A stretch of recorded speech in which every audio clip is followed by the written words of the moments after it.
There comes a moment in life when the colors begin to fade. Not because the world has changed, but because something inside you has shifted. The food still tastes the same. The sky still holds its hues. The people around you still laugh and speak. But none of it moves you. What once brought joy now feels mechanical. Hobbies, once alive with passion, become silent routines. Even the music you loved begins to sound hollow, like echoes of someone you no longer are. You scroll through screens, search through playlists, wander into familiar spaces hoping something, anything will spark that old feeling again. But instead of light, you find a strange stillness, an emptiness that settles deep in your chest, quiet and unmoving. Most people think this is depression, a failure of the mind, a chemical imbalance, and for some, perhaps it is. But what if this emptiness isn't an illness? What if it's an invitation? It doesn't happen all at once. It's a gradual dimming, a silent erosion of joy. And before you know it, you're asking yourself a question that feels both terrifying and sacred. Is this all there is? There is a secret known by mystics, sages, and philosophers throughout time, an understanding whispered between the lines of ancient texts and hidden in the silence between breaths. They knew that when the pleasures of the world fall away, when nothing outside you seems to fill the void anymore, the soul is speaking. And it does not use words. It uses the absence of desire, the retreat of stimulation, the crumbling of all that used to distract you from yourself. This moment, when nothing feels good anymore, is not a mistake. It is the beginning of something sacred, a hidden initiation, a sacred threshold that few recognize and even fewer are willing to cross. Because the silence it brings is not comforting. It strips you bare. It confronts you with the truth that the life you've built, the identity you've worn, the dreams you've chased, may no longer be yours. They were chapters, masks, pieces of a self that is now dissolving. And in that dissolution, a new self waits to be born, but not yet. First, you must descend. You see, all true transformation begins not with fire, but with quiet, not with joy, but with surrender, not with finding something new, but with losing what no longer serves. And that loss, painful as it is a gift. Because it clears the space for what is real. When nothing excites you anymore, it's not that life has lost its magic. It's that you are being prepared to discover a deeper magic, one that does not rely on dopamine or distraction, but on presence, truth, and the raw essence of who you are. This is the moment the soul begins its quiet rebellion against everything that is false.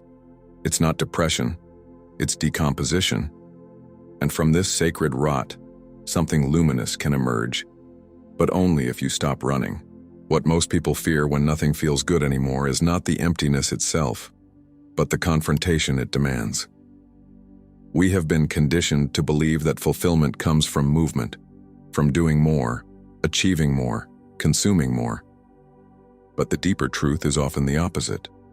In the silence of this spiritual drought, something ancient begins to stir. It is not boredom. It is not failure.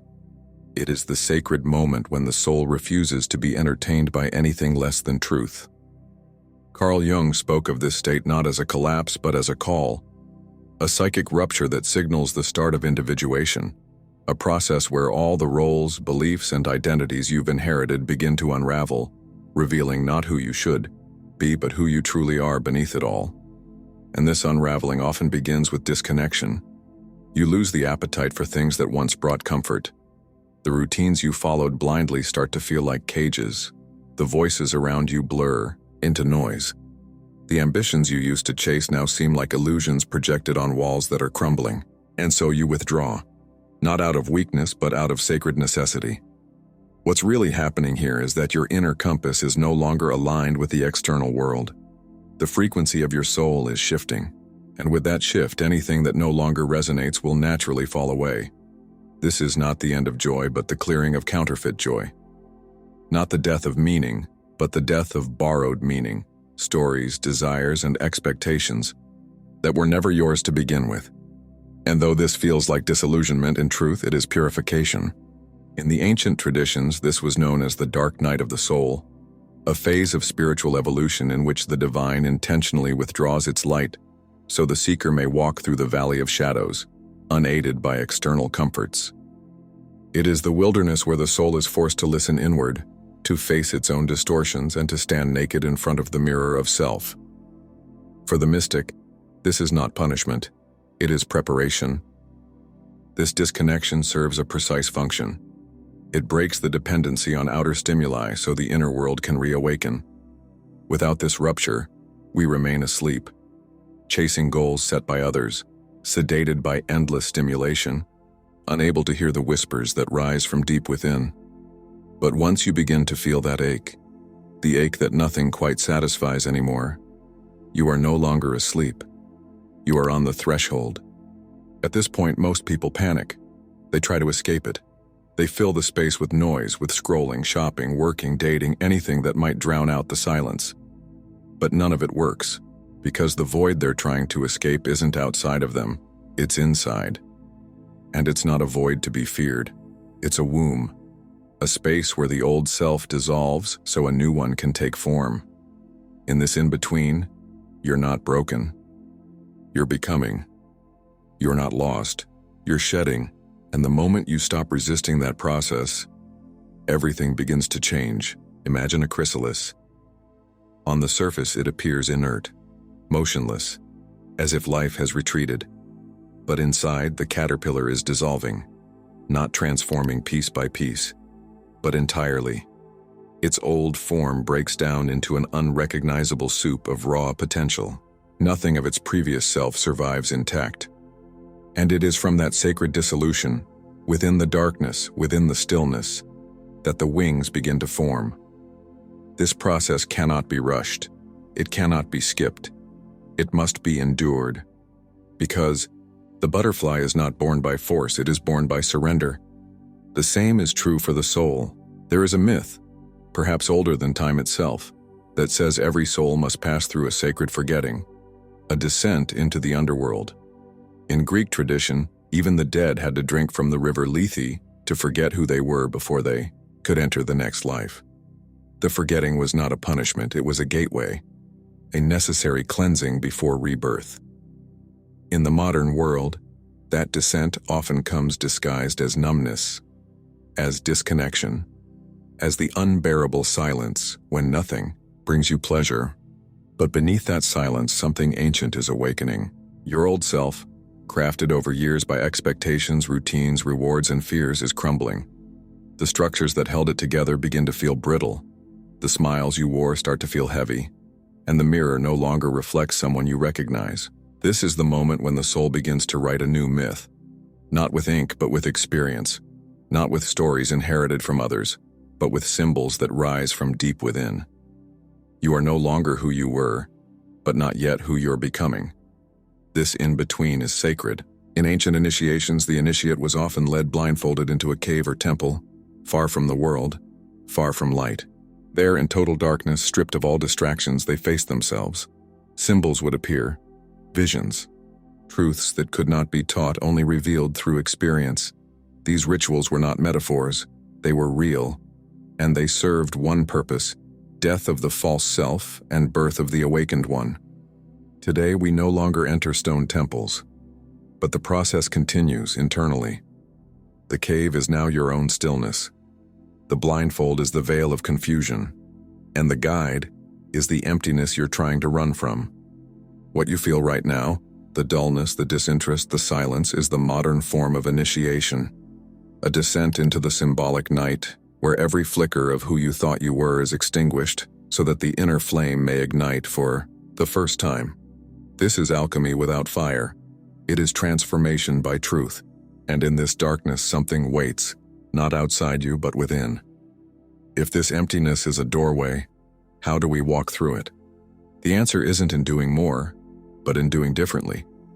When the outer world no longer satisfies, the only honest path forward is to turn inward. And the first step is radical stillness.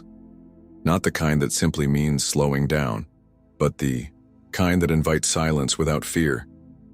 In that silence, you begin to hear the things you've long ignored, the subtle aches, the quiet dreams, the truths that whispered from beneath your distractions. Let yourself be uncomfortable. Let the numbness speak, because underneath it there's always something alive waiting to be heard. And then, listen. Not with judgment, not with urgency, but with presence. Sit with a notebook or with nothing at all. Go for a walk without your phone. Watch the trees. Watch your thoughts. Ask yourself questions no one else can answer. What have I outgrown? What am I pretending to enjoy? What do I crave when everything else is silent? Don't try to fix yourself. Try to feel yourself. The second shift begins when you give yourself permission to explore without purpose. We've been programmed to think that every moment must be productive, every passion monetized, every curiosity justified. But healing doesn't come from efficiency, it comes from curiosity. Read about something that fascinates you. Visit a place you've never been, even if it's just a few blocks away. Create something with no intention of showing it to anyone. Let your inner world begin to play again, without rules, without goals. You're not rebuilding your old life. You're composting it, so that something new, something wildly yours can begin to grow. You may feel lost. That's normal. Every true initiation includes a disorientation of the ego. Your map no longer works because you're in uncharted territory. Let that be okay.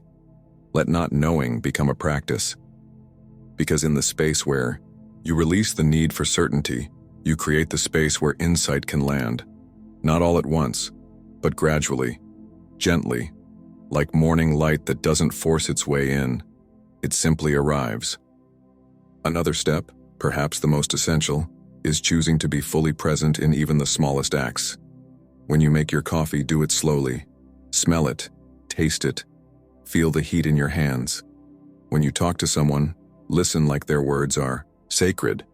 When you move, breathe with awareness. These moments are not small. They are sacred rituals in disguise.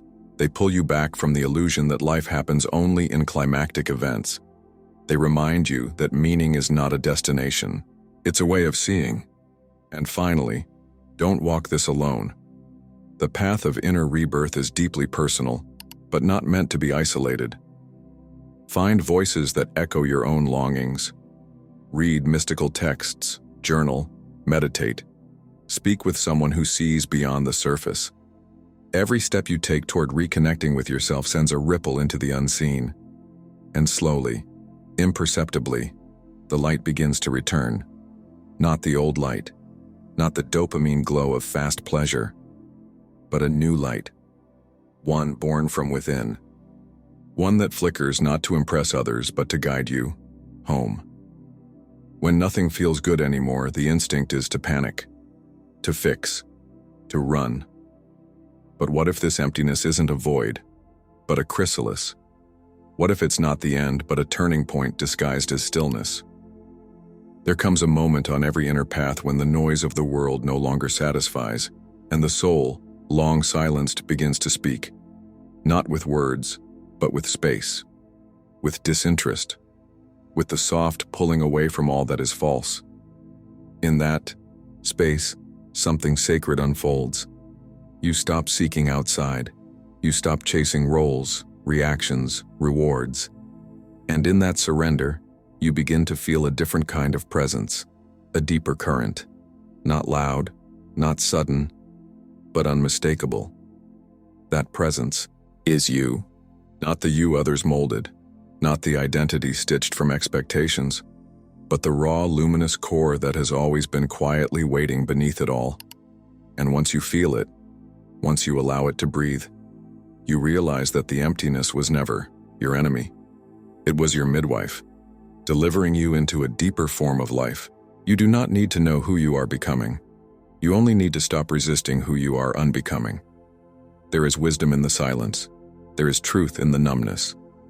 And if you are here listening to this now, it means something in you already knows that. This is your invitation to stop looking for meaning in old places, to stop forcing yourself to enjoy things you've outgrown, to stop pretending you're okay when something deeper is awakening inside you. This is not failure. This is not depression. This is initiation. So ask yourself, Not what should I do, but what am I ready to release? What part of me is dissolving to make space for something more real? And most of all, am I willing to let it go? When you stop fighting the emptiness, it transforms. It becomes presence, it becomes peace. And in that peace, you begin to remember who you were before the noise, who you were before the roles, who you are without needing to be anything else. You are not broken. You are shedding. And what waits beyond this shedding is not a return to your old self, but the discovery of a self more ancient, more whole, more free than you ever imagined. Welcome the stillness. Embrace the silence. Let the old dissolve, and the soul will rise. If you felt something awaken within you today, if this message reached you not just in thought, but in feeling, then you are already walking the path. The one that begins not in the world, but in you. Let it continue and let it deepen. Subscribe if you feel the call, because this is just one doorway and many others await.